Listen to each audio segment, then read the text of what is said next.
গাছ থেকে পেড়ে নিয়েছি আম, খুব গরম পড়ে গেছে। আজকে দেখাবো এই আম দিয়ে আম ডাল, খেলে শরীর খুব ঠান্ডা থাকবে আর ভালোও লাগবে। তাহলে চলুন ঝটপট দেখিয়ে দিই।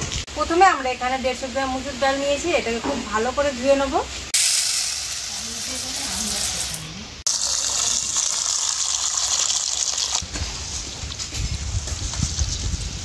জল দিয়ে খুব ভালো করে ধুয়ে নিচ্ছি, এর মধ্যে অনেক নোংরা থাকে, সেই জন্য জল দিয়ে দিচ্ছি ডালটা সেদ্ধ করার জন্য। ডালটা ধুয়ে নিয়েছি, এবার কড়াইতে দিয়ে দেবো সেদ্ধ করার জন্য।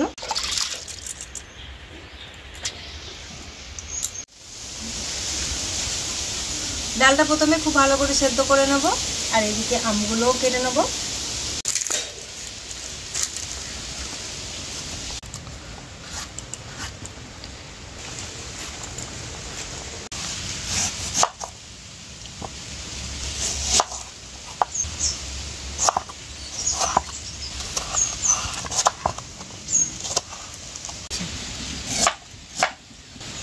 এই যে আটিটা, এটা বাদ দিয়ে দেবো, আমটা নিয়ে নেব।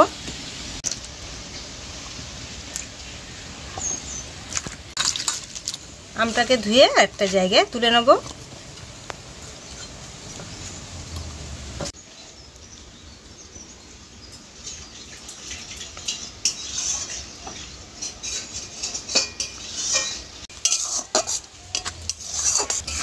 ডালটা সেদ্ধ হয়ে গেছে, এবারে নামিয়ে নেব।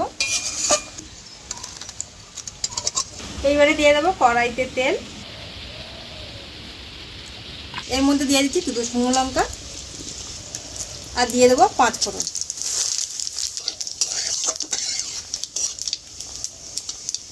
এইবারে দিয়ে দেবো কেটে রাখা আম,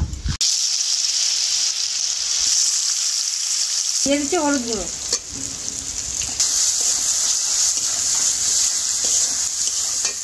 এইবারে দিয়ে দেবো সেদ্ধ করে রাখা ডাল।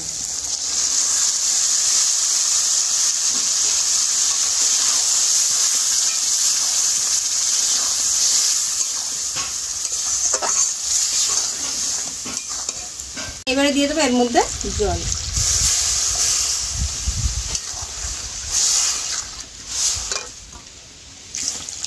এইবারে দিয়ে দেবো ডালের মধ্যে স্বাদ অনুযায়ী নুন আর অল্প একটু চিনি।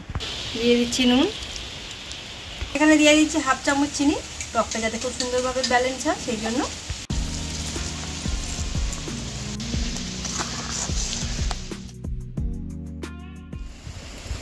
এই টক ডালে আর বেশি কিছু পড়বে না, তো সব কিছু দিয়ে দিয়েছি। আর একটু ফুটে উঠলে ডালটাকেই নামিয়ে নেব।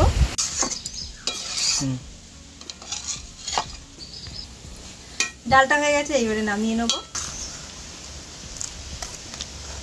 ডালের মধ্যে কিন্তু সব আম ঘেটে দিইনি, কিছু আম গোটা গোটা রেখেছি। সবাই তো আর বেশি টক খেতে পছন্দ করে না, যারা টক খেতে একটু বেশি পছন্দ করে তাদেরকে দিলে একটু ভাতের সঙ্গে মেখে খেলে খুব ভালো লাগবে। ডালটা আমাদের রেডি হয়ে গেছে, এইবারে নামিয়ে নেব। আমাদের আম ডাল রেডি, গরম গরম ভাতের সাথে দারুণ লাগবে খেতে।